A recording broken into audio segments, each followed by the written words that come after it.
The sound my body made when it hit the asphalt, I can still hear it in my sleep.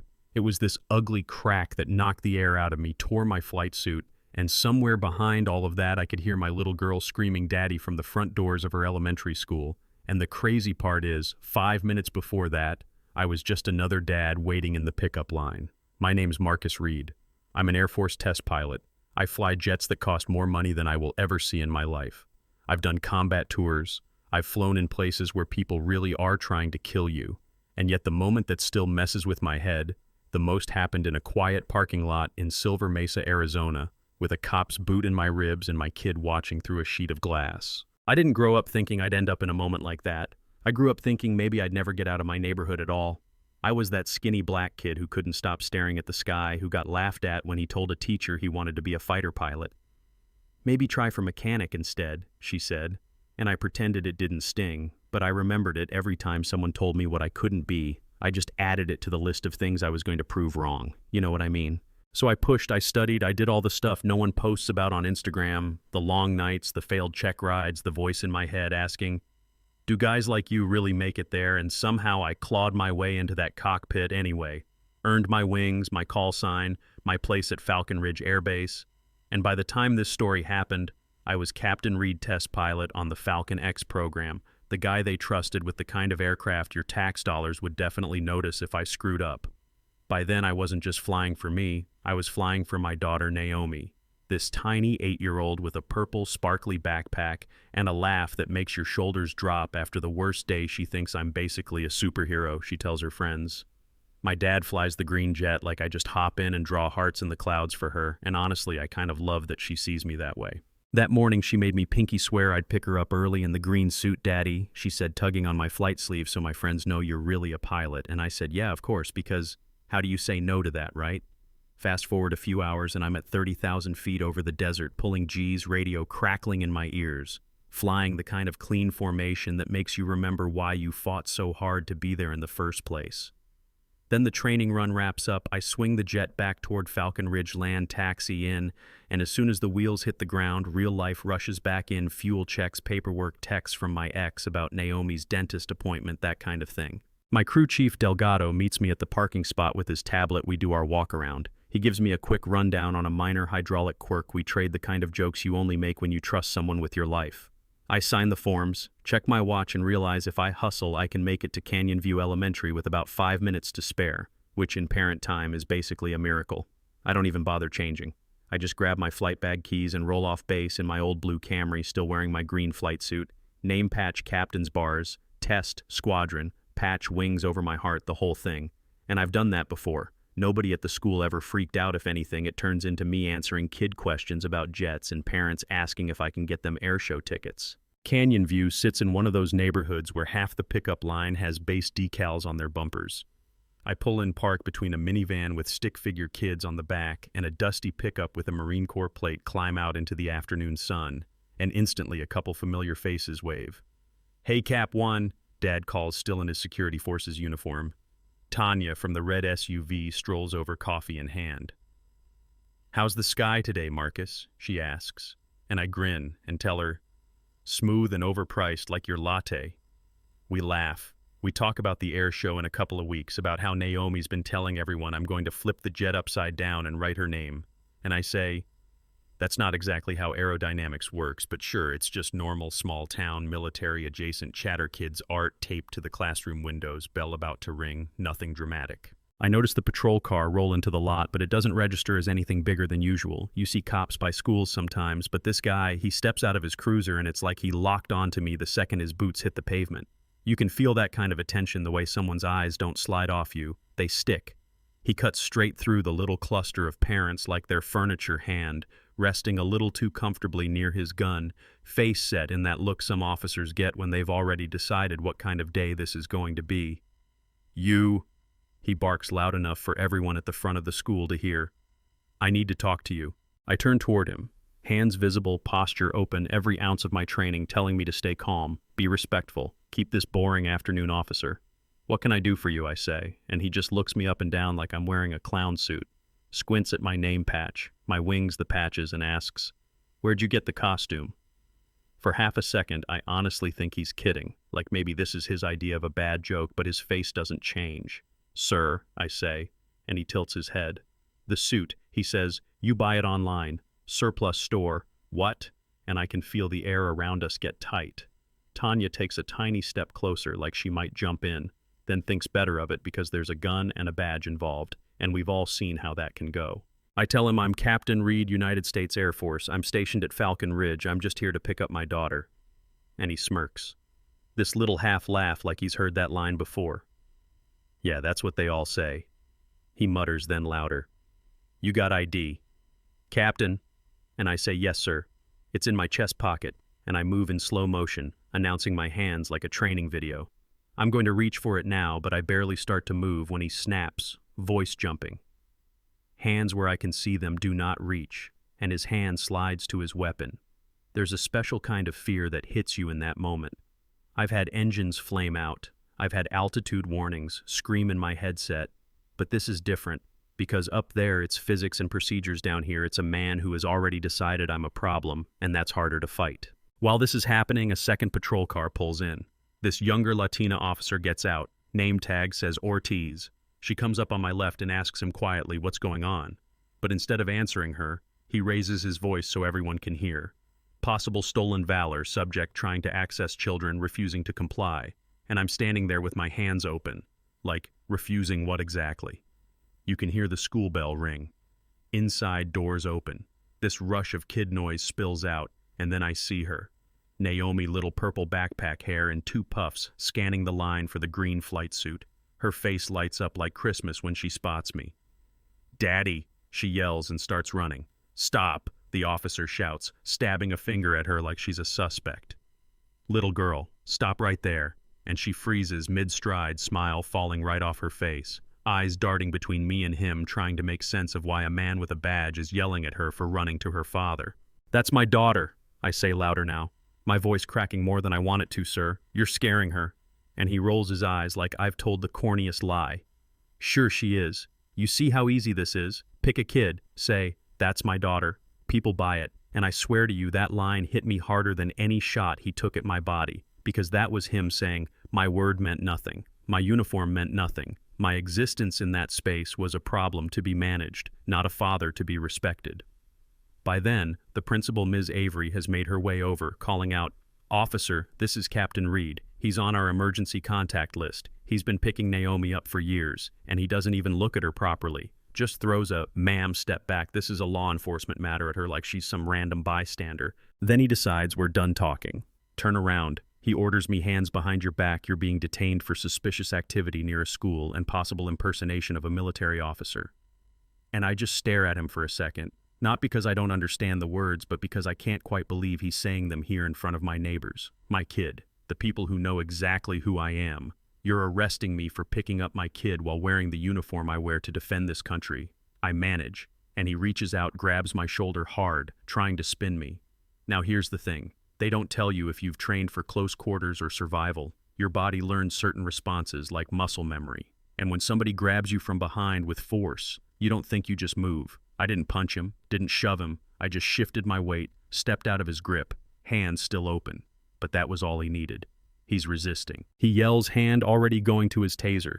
And at that point, everything goes loud and blurry at the same time. He slams into my chest and drives me backward. The asphalt rushes up. I hit hard on my side. My head bounces, my flight suit tears, air bursts out of my lungs, and before I can even process the impact, his boot swings in and crashes into my ribs. White-hot pain explodes through my left side. I taste blood, feel gravel grind into my cheek, and somewhere above all that I hear him shouting, "Stop resisting," even though my arms have gone slack. Officer Ortiz grabs my wrists, wrenches them behind my back like she's trying to separate them from my shoulders. The cuffs clamp down too tight, metal digging into skin, and I can feel the little tremor in my fingers as the circulation cuts off.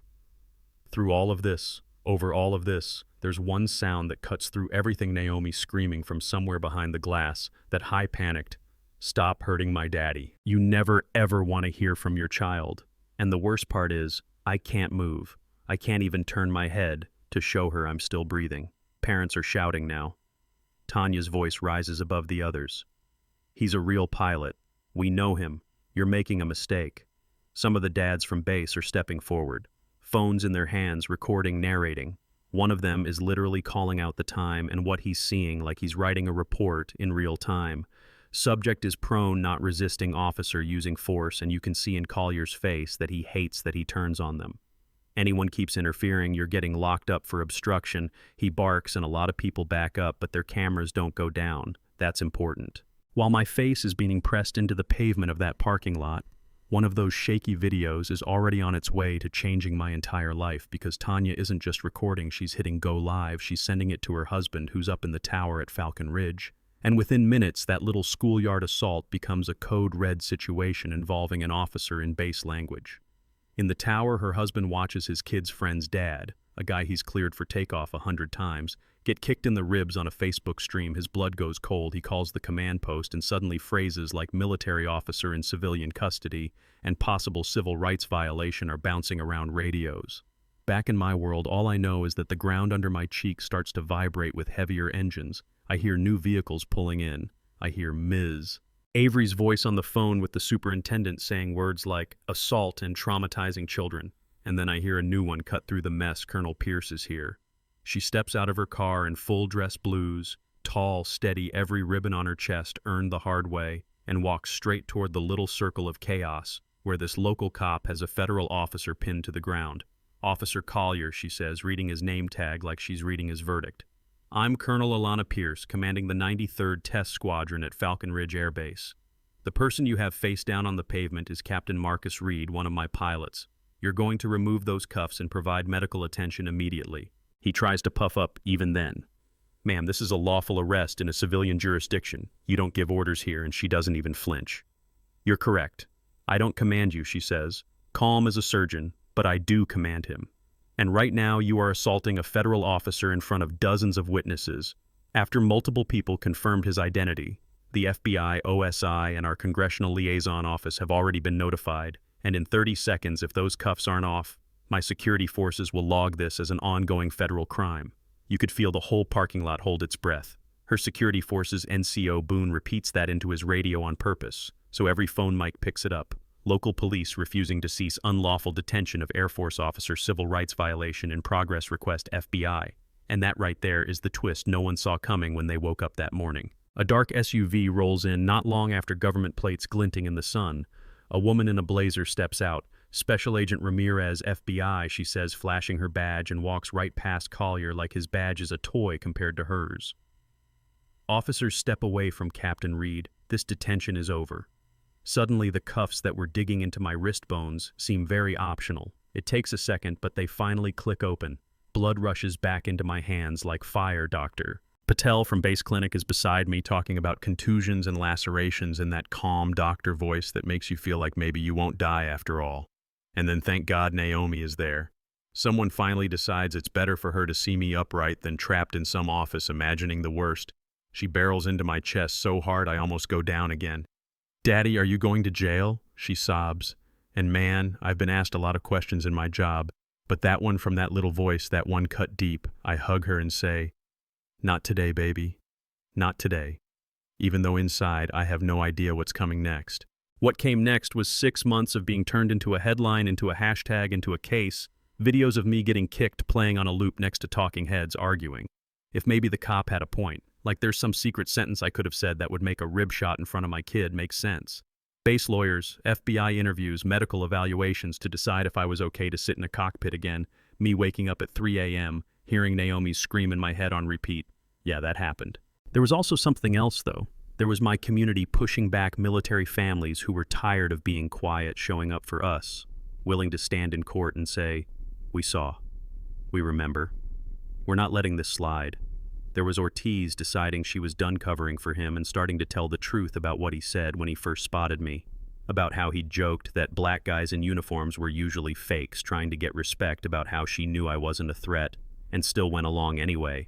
And there were tapes and timestamps and statements you just couldn't twist into something pretty. I walked into that federal courtroom in downtown Phoenix wearing the same dress blues that man had called a costume, same wings, same captain's bars.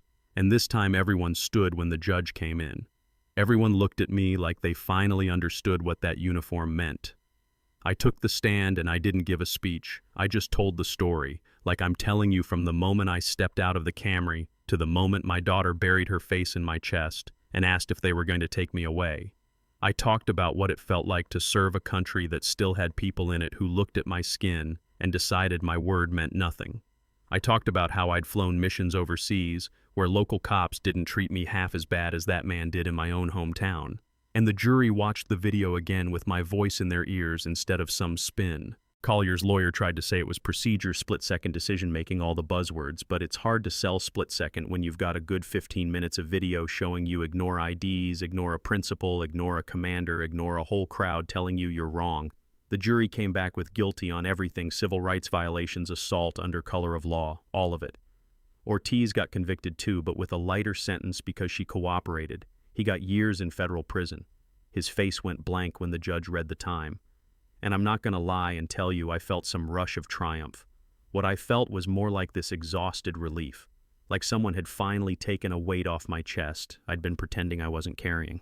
After that, things shifted. The police chief in Silver Mesa resigned. A new one came in talking about reforms, cameras, training on how to deal with military communities, training on their own biases.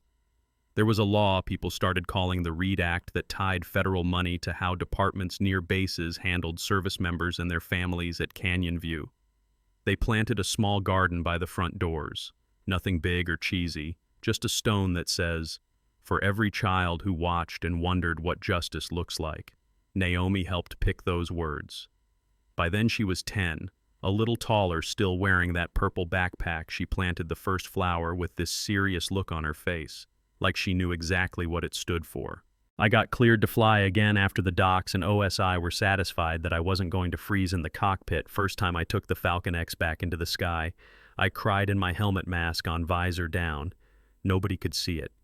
But yeah, my hands shook a little on the stick until the old rhythm came back, and up there with the desert spread out under me, it hit me how close I'd come to losing all of it. Not in combat, not because of some mechanical failure, but because one man decided my skin and my uniform didn't match in his head.